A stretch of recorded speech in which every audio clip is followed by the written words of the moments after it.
الحمد للہ رب العالمین والعاقبۃ للمتقین الصلاۃ والسلام علی اشرف الانبیاء والمرسلین اما بعد فاعوذ باللہ من الشیطان الرجیم بسم اللہ الرحمن الرحیم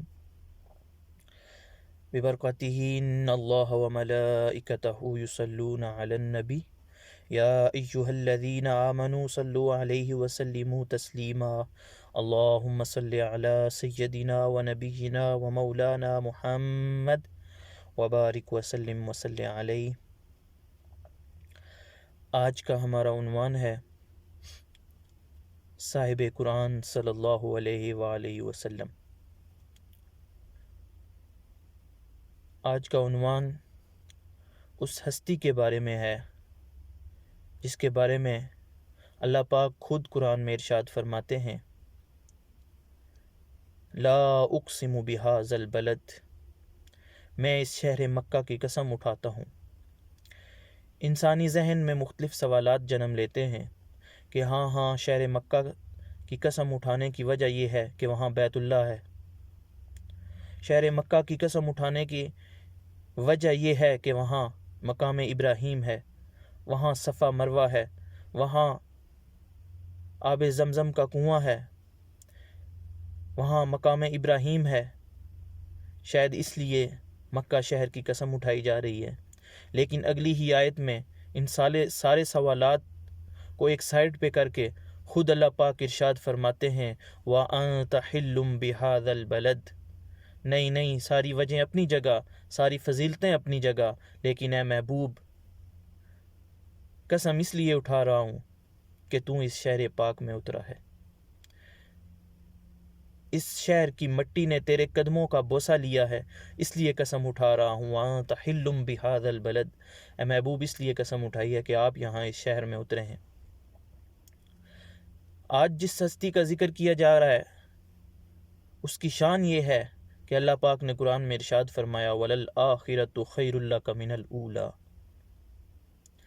آج جس ہستی کے بارے میں ذکر کیا جا رہا ہے اس کے بارے میں خود قرآن میں اللہ پاک نے ارشاد فرمایا ہے لَقَدْ مَنَّ اللَّهُ عَلَى الْمُؤْمِنِينَ إِذْ بَعَثَ فِيهِمْ رَسُولًا، اے مومنو تحقیق بالتحقیق ہم نے تم پہ احسان کر دیا ہے، احسان عظیم کیا ہے کہ تم ہی میں سے تمہاری ہدایت کے لیے ایک رسول بھیج دیا۔ جب یہ اس آیت پہ غور کی جائے تو بندہ کہتا ہے کہ اتنی نعمتیں اللہ پاک نے عطا فرمائی ہیں، کسی کے اوپر احسان نہیں جتایا، کسی کے بارے میں یہ نہیں کہا کہ میں نے تمہیں آنکھیں دی ہیں اے انسان، میں نے تم پہ احسان کیا ہے۔ اور پھر یہاں انسان کو بھی نہیں کہا گیا، یہاں مومنین کو کہا گیا لَقَدْ مَنَّ اللَّهُ عَلَى الْمُؤْمِنِينَ، جو ایمان لا چکے ہو تم پہ یہ احسان ہے کہ میں نے اپنا محبوب تمہیں عطا کر دیا ہے، اپنا رسول تمہیں دے دیا ہے۔ تو سمجھ آتی ہے کہ جس کو بندہ بہت زیادہ پیار کرے وہ کسی کو دیا نہیں جاتا۔ اللہ عز و جل نے اپنے پیارے محبوب علیہ تحیت و ثنا صلی اللہ علیہ وآلہ وسلم کو مبعوث فرما دیا، تو سوچ لیجئے کہ انسان سے کس قدر اللہ محبت کرتے ہیں کہ اس کی انسان کی ہدایت کے لیے، مومنوں کی ہدایت کے لیے، مومن جنت میں جائیں، مومن سیدھے رستے پہ چلیں، صراط مستقیم پہ چلیں اور اپنی منزل مقصود جنت میں پہنچ جائیں، اس کے لیے اپنے پیارے محبوب کو اس زمین میں بھیج دیا۔ اللہ آج پھر اس ہستی کا ذکر کیا جا رہا ہے جو مکہ میں پیدا ہوئے، جنہوں نے 40 سال مکہ میں گزارے۔ ایسے ماحول اور ایسے معاشرے میں 40 سال گزارنے والا وہ شخص، وہ ہستی، وہ ذات، جب اسے کہا گیا کہ معجزہ دکھائیں کہ ہم آپ کو نبی مانیں، تو فرمایا کیا میری 40 سالہ زندگی تمہارے سامنے نہیں ہے؟ اپنی ہی زندگی ان کے سامنے بطور نمونہ پیش کی، اپنی ہی زندگی ان کے سامنے بطور معجزہ پیش کی۔ فرمایا میں نے تمہارے اندر 40 سال گزارے ہیں، میرا بچپن گزرا ہے، میرا لڑکپن گزرا ہے، میں جوانی کی حدوں کو چھوا ہے، تمہارے سامنے میری شادی ہوئی ہے، میرے بچیاں ہیں، میرے اولاد ہے، میں نے تمہارے سامنے تجارت کی ہے، کیا میری زندگی پہ کوئی انگلی اٹھا سکتے ہو؟ کیا میری زندگی میں کوئی عیب تلاش کر سکتے ہو؟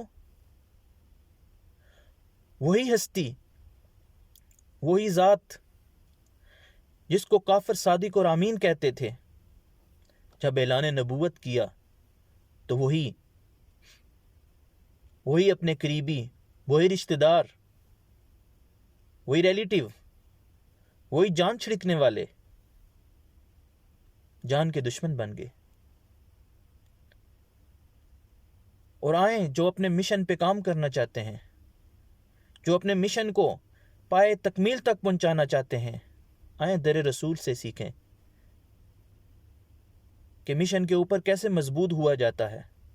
جب آپ کا مشن صحیح ہو، جب آپ کا مشن صرف اور صرف اللہ کی رضا کے لیے ہو، تو پھر اس پہ ایسے ڈٹ جاتے ہیں کہ دنیا ختم ہو جائے، دنیا ساری دوسری طرف کھڑی ہو جائے، پھر اللہ کا حکم نہیں ٹلنا چاہیے، پھر اللہ کی رضا کو سائڈ پہ نہیں کرنا۔ لوگ کیا کہتے ہیں یہ چھوڑ دینا ہے۔ اللہ کے رسول صلی اللہ علیہ وآلہ وسلم کے پاس جب عرب آئے تو ہر قسم کی آفر کی۔ فرمایا کیا چاہتے ہیں آپ؟ شادیاں کرنا چاہتے ہیں؟ ہم آپ کی ساری حسین خواتین سے، حسیناؤں سے شادی کرا دیں گے۔ آپ کو دولت چاہیے، دولت کے انبار لگا دیں گے۔ آپ کو بادشاہ چاہیے، ہم آپ کو اپنا بادشاہ مان لیں گے۔ اگر آپ کو کوئی سرداری چاہیے، کوئی تخت و تاج چاہیے، تو ہم آپ کو ساری دولت اکٹھی کر کے سونے کا تاج بنا کے دے دیں گے۔ کیا چاہیے آپ کو؟ دنیا کی ہر قسم کی آفر کی، لیکن آقا دو جہاں علیہ تحیت و ثنا نے فرمایا مجھے کچھ نہیں چاہیے، بس تم مسلمان ہو جاؤ، لا الہ الا اللہ تفلحون، لا الہ الا اللہ کو ہو اور فلاح پا جاؤ تم۔ میں تمہیں جہنم سے نکالنے کے لیے آیا ہوں یار، میں دولت لینے کے لیے نہیں آیا، میں نام کمانے کے لیے نہیں آیا، مجھے اپنے نام سے کوئی غرض نہیں ہے، مجھے دولت نہیں چاہیے، مجھے بادشاہت نہیں چاہیے، مجھے تو تمہاری فلاح چاہیے۔ میں تو چاہتا ہوں تم فلاح پاؤ، تم کامیاب ہو جاؤ، تم جنت میں چلے جاؤ، اپنی منزل کی طرف آ جاؤ، صراط مستقیم پہ چلو۔ پھر جب ساری آفریں ختم ہو گئی تو آگے سردار مل کے اللہ کے رسول صلی اللہ علیہ وآلہ وسلم کے چچا جان کے پاس، تو ان کی آپس میں بات ہوئی، اور پھر چچا نے فرمایا کہ اے بھتیجے دیکھ لیں یہ آپ کی قوم آئی ہوئی ہے۔ تو اللہ کے رسول صلی اللہ علیہ وآلہ وسلم نے جو اس وقت الفاظ ارشاد فرمائے، وہ ہر اس شخص کے لیے جو اللہ کی رضا کے لیے دین کا کام کرتا ہے مشعل راہ ہیں۔ فرمایا کہ اے چچا جان ان سے کہہ دیجئے کہ اگر یہ میرے ایک ہاتھ پہ سورج رکھ دیں اور ایک ہاتھ پہ چاند رکھ دیں، تب بھی میں محمد اپنے مشن سے پیچھے نہیں ہٹوں گا۔ یا تو یہ مشن مکمل ہوگا یا پھر بے شک میری جان چلی جائے۔ اس قدر مشن کے ساتھ مضبوطی، اور پھر مشن مکمل ہونے پہ اتنا یقین کامل کہ رات کے اندھیرے میں چھپ کر بیت عقبہ ثانیہ ہو رہی ہے، اور وہ مدینہ سے آئے ہوئے لوگ بیعت کر رہے ہیں۔ اللہ کے رسول صلی اللہ علیہ وآلہ وسلم کے چچا حضرت عباس اس وقت مسلمان نہیں ہوئے تھے، اپنے بھتیجے کی حفاظت کے لیے پاس کھڑے تھے۔ جب وہ بیعت کرنے لگے تو انہوں نے مسلمان ہونے لگے، بیعت کرنے لگے، تو انہوں نے کہا اور رک جاؤ، پتہ ہے کس چیز پہ بیعت کر رہے ہو؟ پورے عرب سے جنگ چھیڑو گے، پورے عرب کے ساتھ جنگ کرنے کے مترادف ہے میرے بھتیجے کے ہاتھ پہ بیعت کرنا، یہ کوئی آسان کام نہیں ہے۔ پھر آپ انہیں مدینہ آنے کی دعوت دے رہے ہو، ہم یہاں ان کی حفاظت کرتے ہیں۔ اگر یہ ان کو مدینہ لے کے جانا چاہتے ہو، مدینہ جانے کی دعوت دیتے ہو، تو اپنی جان سے، اپنی مال سے، اپنی اولاد سے، ہر چیز سے بڑھ کر ان کی حفاظت کرنی پڑے گی۔ تو آپ اپنی جان دے دو گے لیکن ان کی جان کی حفاظت کرنی ہوگی، تب ہم انہیں اجازت دیں گے کہ یہ آپ کے ساتھ جائیں، ہم انہیں جانے دیں گے آپ کے ساتھ۔ تو انہوں نے کہا کہ یا رسول اللہ صلی اللہ علیہ وآلہ وسلم بس ایک چیز کا وعدہ چاہیے۔ اللہ کے رسول صلی اللہ علیہ وسلم نے پوچھا کیا؟ یا رسول اللہ جب مکہ فتح ہو جائے گا، ابھی اسلام نہیں لائے، غور کیجئے گا، آج ہم بہت باتیں کرتے ہیں، ابھی وہ سامنے بیٹھے بیعت نہیں کی، ابھی اسلام قبول نہیں کیا، یقین ان کا بھی دیکھ لیجئے، علم ان کا دیکھ لیجئے، سامنے بیٹھے اور فرمایا یا رسول اللہ جب مکہ فتح ہو جائے گا۔ پہلی بات پہ بھی غور کیجئے گا، رات کو بند گھاٹی میں چھپ کے بیعت ہو رہی ہے، اور پتہ ہے جب سامنے کسی کو پتہ چل جائے گا مار دیے جائیں گے. پھر بھی کہہ رہے ہیں تھوڑے سے لوگ ہیں، تھوڑے سے لوگ ہیں.